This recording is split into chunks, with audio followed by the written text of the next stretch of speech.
Entering the Mayo Experience. Mayo Experience. Mayo Experience. Mayo Experience.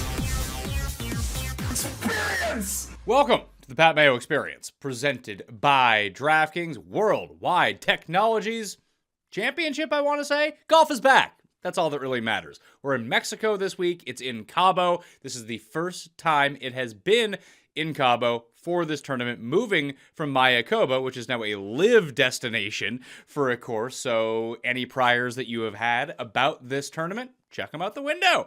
It may not correlate so seamlessly with the Sony Open anymore. Who knows? Smash the like while you're here, by the way. Sub to Mayo Media Network, as always, in the podcast and all that fun stuff, too.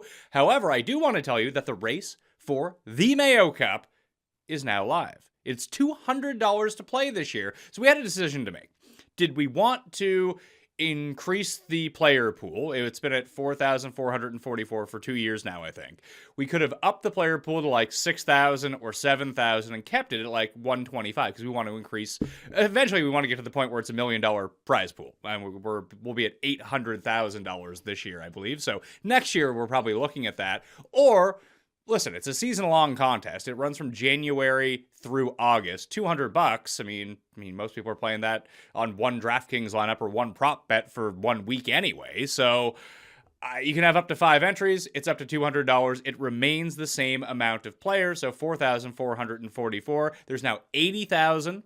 The first prize, so 10% of the prize pool goes to first prize. I believe the second place is like 58,000. Everyone inside the top 10 is going to win 5 figures in the one and done this year. We really emphasized flat payouts, so if you just have like one bad week and you fall down the leaderboard a little bit, it's not absolutely crippling. It's not like you go from $300,000 to $5,000, something like that. So no, everyone inside the top 10 is going to win at least 5 figures this year, so I'm excited for it. It starts at the Sony Open, so it's a ways away. It's in the new year. However, as anyone who's played in this before knows, that if you don't get your spots early, you might just check back one day and it's full. That tends to be what happens. And it usually fills like a 10 days to 7 days out completely full. So just go reserve your spot right now. The link is down in the description. You can go to fantasygolfchampionships.com, fangolfchamps.com if you hate too many letters. That works itself out. You could have up to 5 entries. You don't need to play 5 entries. I did see a few people come at me with, $200 is a lot of money. I agree. $200 is a lot of money. It does work out to be like $6 a week. Other people were talking about, there's so many pros in this. There is no one who is a pro at one and done. Just straight up. We're guessing over here. Everyone is guessing. It's 1 pick per week. And I think that most of the people who've won over the course of the years haven't been multiple entries. I think they've been single bullets. I could be wrong on that. I know last year's, I believe, was. So you can navigate the field. It takes a lot of luck in order to win. It takes some good research in order to win and not overthinking it and good planning in order to win. So fantasygolfchampionships.com, $200 to play. Max it out, all right? Because if we fill it early, we will have $1 million in the prize pool next year, which is really exciting considering we started this on a spreadsheet like 10 years ago. So anyway, it's a lot of fun. FantasyGolfChampionships.com. Let's talk about this week, though. As mentioned, it is a brand new course for the PGA Tour in Cabo San Lucas. It debuted in 2014, but it is a Tiger Woods design. It is his first design in terms of the course. So let's jump over and take a look at what it looks like. It's funny because I was actually going to play this course when I was in Cabo last year, and I was like, yeah, this course looks kind of shitty. I don't really care to pay like the $400 to play this right now. I'll go like hang with my wife, but it's the El Cardinal Golf Course at De Monte in Cabo San Lucas. Tiger Woods is the designer. It's a par 72. It is 7,452 yards. The greens are enormous. They're an average size of 8,300 square feet. That's like 3 Pebble Beach greens in one for your average course. You can see there's absolutely no rough on this course either. Now, there is a lot of desert area. This is the only hole here that has water in play. There's only one hole with water in play. You have to carry it on a par 3, and it's not really in play all that much, to tell you the God's honest truth. You'll have your bushes in some parts, but you're going to have your waste areas and like bush areas just off the fairways. But here's the thing. The fairways themselves, as you can see right here, over 60 yards in length. Like, if you're missing the fairway here, it's going to be a real tough scene for you. Paspalum colors, Paspalum green. greens, Paspalum fairways, Paspalum tee boxes. One of the few courses that we're going to see throughout the course of the year that is just straight up Paspalum. Every hole basically has an open front, as you can kind of tell here from some of the pictures, that you can run it up if you want. You can go pin seeking if you want. The only ones that don't have that are going to be the par 3s. Look at this, how giant these are. It's amazing. And there's only 48 bunkers on the course. Now, if you get off into the waste area, there's going to be sand in there. So it's a little bit like desert golf from that front. But to quote Tiger himself, this course is designed for weekend warriors.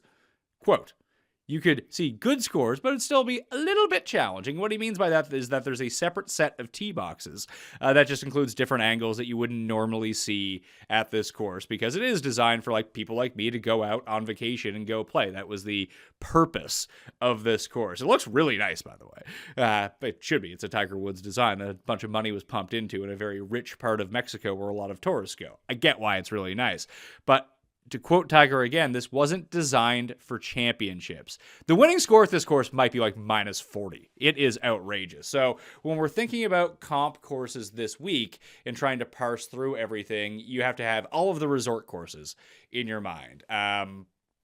I think it's a little bit different than Mayo, but not like than El Camaleon, but not like so different. Like you can throw that into the mix. Obviously, the Mexico Open at Ventada, or whatever the hell that one's called, you can throw in. Those are the two that have been in Mexico. So try to draw something from that. But I think you're also looking at Corrales. You're looking at Punta Cana, Bermuda, those places. I would also throw Kapalua into the mix as well, only because look at the size of these fairways. It's going to be full send every single hole. Who gets really hot with the putter, who can go pin seeking with their wedges. Because as I threw out on Twitter earlier this week, we can take a look at this. I'll size it up for the screen for you here. Now, I put all of this information out on Twitter. I'll have it in the newsletter as well. The newsletter is free to join down in the description, and I'll include the scorecard in it.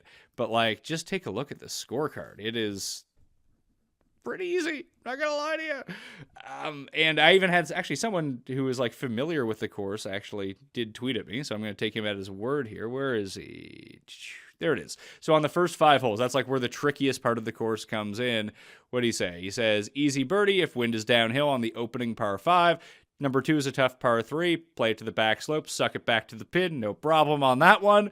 And then we have a free birdie for over half the field on number 3. It looks like it could be a drivable par 4. Tricky par 4 up the hill. Probably the hardest one on the course. Potentially into the wind. It can be challenging. And then number 5 is sand all over the place on that par 5.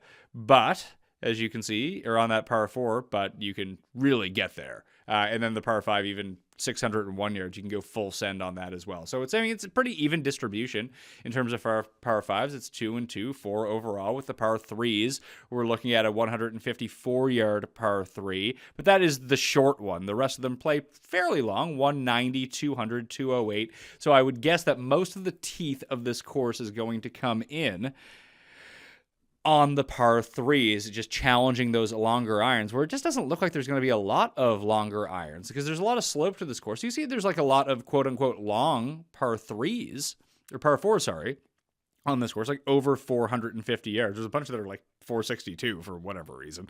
And so you have 462, 462, 475. So there's 3, 475, 489, 483. So you have 6 between 450 and 500 yards. Normally, that would lead us to believe that we are going to get a situation where, you know, that's going to be dramatically difficult. But a lot of these are like downhill at the same time, like they angle back towards the water. So with a good drive, no rough, you're just going to get an incredible amount of roll unless it's super soggy out. So I would anticipate this being, like I said, minus 30 is likely where I want to be at. So we can take a look at the field. It's not a great field, obviously, because it's a swing season event where players are still trying to get their score, their tour cards, or not their tour cards. They're trying to get their final 8, whatever the hell it's called, whatever they're calling that. I'm going to resize that to the screen so you guys can see that a little bit better here on fantasynational.com. Code Mayo, as always, will get you 10% off any of the packages at fantasynational.com. We're excited to put out our new tool very soon. Here's the move, by the way. Bet Bhatia. Bhatia loves playing at resort courses, so I wish we actually did have a resort course filter on here. Aubert is going to be here, List, Glover, so it's not a terrible field. Davis Thompson and Thigala, these are all the players who've been the best over the past 24 rounds, but there's some things specifically that I do want to look at. So first off, let's just take a look and go over to Paspalum.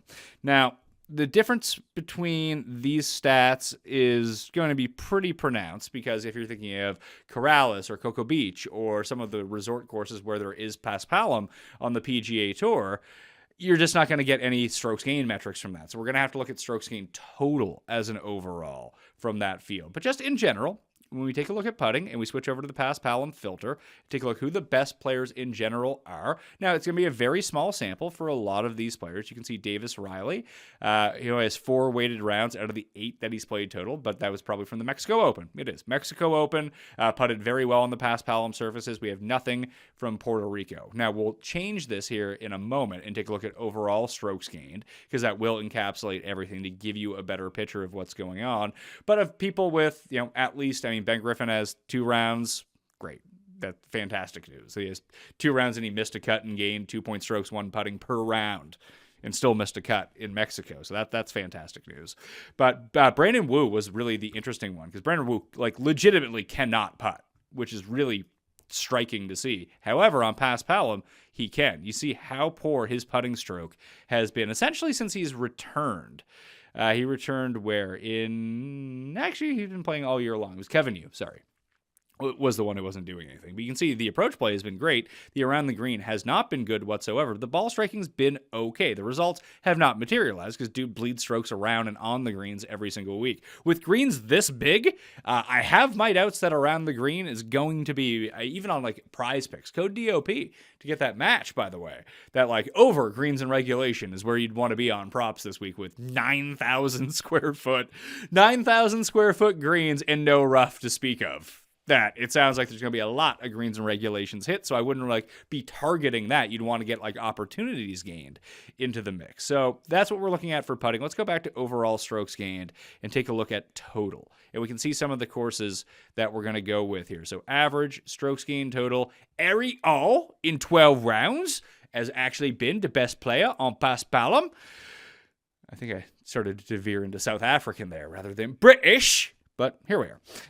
So strokes gained, Paspalum total. It's Harry Hall per round is what we're looking at. Brandon Wu again. Goddard, Kevin Yu, there he is, pops himself up. Bhatia, ship Bhatia this week and figure the rest out is really where I'm going to be playing this entire thing from. Carson Young as well. I feel like he's been very good. Maybe very good is pushing it. Let's see, strokes gained total. Yeah, he's outside of his first ever run at Puerto Rico. He had a nice run through. Well, maybe we can just take a look at that too. The comp courses that we're talking about here. We'll just take a look at Puerto Rico and Corrales, only because they're giant resort courses where anyone can kind of win. Maybe there are people from those tournaments last year that can pop up. We see Echeverria, who essentially did nothing outside of winning this event. I think he made one other cut afterwards. I remember very vividly because I had money on Bhatia. I think Carson Young was winning through 3 rounds as well. Yeah, let's see. 2 cuts for old Echeverria after winning in Puerto Rico. So an odd rookie year for him. He came 12th at Sony, won in Puerto Rico, 28th at Valero, and a bunch of miscuts along the way. So, maybe he's just going to be one of these guys. Martin Traynor is the other one. Lord help me. I'm just going to have to bet him top 10 every time he plays at a Paspalum resort course. It's the only time ever you want to play Martin Traynor. His odds are going to be 600 to 1. But you can see Martin Traynor sucks. And he continues to keep his tour card for reasons unknown. However, when you take a look at his best finishes ever, you see that he won in Puerto Rico in 2019, in 2020, and even in 2023. Corrales, he had a top 25. He had an 11th in Mexico in 2022, a top 10 in Corrales in 2022. Big greens, resort course. Dude can putt. That's the one thing he can do, is putt on slow surfaces. We saw it at Pebble as well. So there are some POA surfaces where that comes into play. You can see he putted well at POA. He didn't putt well at Pebble Beach in the 2 rounds that are weighted. That's not when he did his best work. So small greens and POA, so slow greens. You can see that again at the Pro-Am. He did that in 2019 at the Fortinet earlier this year, chipping and putting. That's POA greens, the TOC. Oh, he played really well at Kapalua with giant fairways, giant greens, and slow greens. Oh, big shocker on that front, although he putted like absolute crap. But, I guess he didn't play well. He came last. There was just a field of 34. So that is on me for not owning up to that. I mean, I'll own up to it right now. That was poor reading of the stats by me without any context. Anyway, I'll be betting him like top 20, top 40, whatever it is. He might be like 1,000 to 1 to win in this shitty field to begin with. So just keep that on the lookout here. Back to the resort courses. So Michael Kim had played really well. Is Michael Kim in the field this week? Let's see. Kim. Oh, yeah, there's our guy, Michael. You just ask him on Twitter if he's going to win. Maybe he'll tell you. Someone named Jean Vanderland. That guy is either Dutch or South African, 100%. Anyone else? There's Harry Hall. He was inside the top 10. Goya, my guy. Ari Iggs inside the top 10. The funny thing about these courses is that sometimes bombers will play really well. Other times, just guys that drive the ball fairly well, hit a ton of fairways, yet aren't very long. I would just take strokes gained off the tee in general. And is Grayson Murray playing in this tournament? No, Grayson. Oh, yeah, there's Grayson Murray. Guy's probably going to win. Brent Grant, I actually think that I bet at that event that we were just looking at. Least worst putting surface, Paspalum. And actually, have been putting very well to end the actual PGA Tour season. I have no idea how he ended up finishing up. We can take a look. In the Korn Ferry events, official world golf rankings for Grayson Murray, if Homestyle Wanna was saying his name. Let's say he won the Simmons Bank Snedeker Foundation, and then WD'd from the nation. I mean, it's not inconceivable here. I wonder what his odds are going to be. So that gives us Bhatia, Grayson Murray. We're just loading up the card with absolute champions here. And Carson Young to go along with, I believe, Cam Young is also playing in this field. So maybe you can just make that bet. Carson Young over Cam Young. Let's see. Yeah, Cameron Young is playing. I mean, this would be an excellent spot for him to get his first win. To scroll back to that leaderboard again, no one we really care about. Norlander is up there. Norlander had a good run in Jackson a few weeks ago. And then in Punta Cana, you had Matt Wallace. Højgaard ended up coming in second. I think I saw Sam Stevens on both of these. Yeah, Sam Stevens 15th.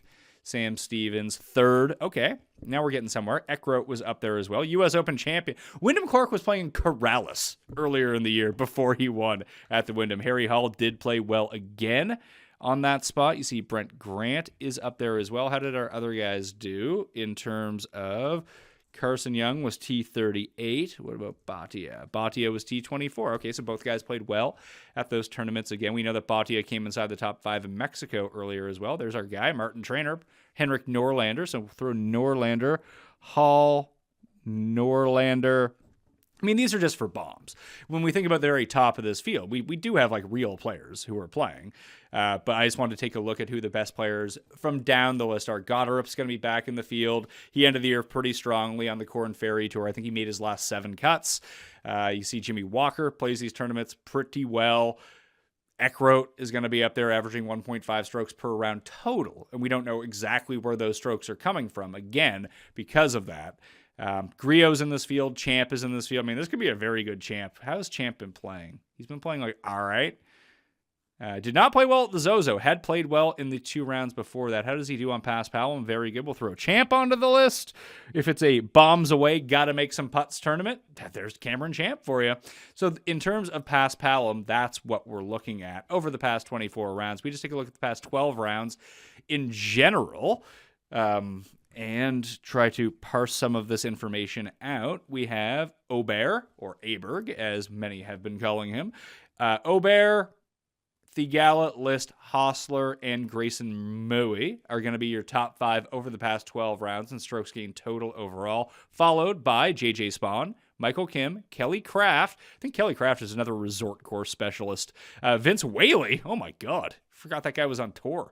Eric Van Rooyen, Troy Merritt, Cam Champ, Mark Hubba Hubbard, Chad Ramey, and Davis Thompson. We'll see how Davis Thompson and Chad Ramey played on some of these courses as well. We did Cameron Champ already. We'll go to Kelly Craft, or Kelly Crap when he does not play well. Oh, dude's making cuts everywhere. Look at this guy. Coming inside the top 40 every single week. There's your guy, top 40 bets. Although the approach has been fantastic at Sanderson Farms and Shriners. Maybe you can keep this going. How has he played at the resort courses? Let's see. Corrales, he was 16th last year, actually. Corrales, a 5th, a 3rd. Okay. Resort Kelly Crap. Kelly Craft. Again, probably not outright winners on these. What's the other one called? Punta Cana? That is Corrales. What the hell is the other one called? Now I completely forget. Let's see. Mexico, he would miss the cut. Valspar, Corrales, Punta Cana. Good Lord, what's the other one called? Why is this eluding me now? Look at me. Don't know anything. It's not good. Not good to think about these things. Bermuda, Sanderson Farms. You got Corrales again. 14th at Corrales. That's when it was played at a different point of the year. Corrales, Punta Cana.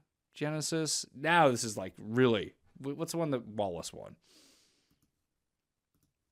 Leaderboard for Puerto Rico Open. What an idiot. Pat, what are you doing? Let's see how he's played at the Puerto Rico Open, if he has ever played it. Let's just put in Puerto. Yep, Puerto Rico has made both cuts in his career. He was only 50th 2 years ago, but was 15th in 2016. All right, so Kelly Craft, welcome to the DraftKings squad at least. Vince Whaley, where are we at here? Vince Whaley played very well in Puerto Rico, actually, 2 15s. 2 top 15s in his career, has made the cut every single time at Corrales as well, including 3 top 30s in his 3 starts. He's come actually 28th every single year that he's played there at Shriners and Sanderson Farms, has played pretty well too. All right, let's move on. Let's check out Captain Ramius here.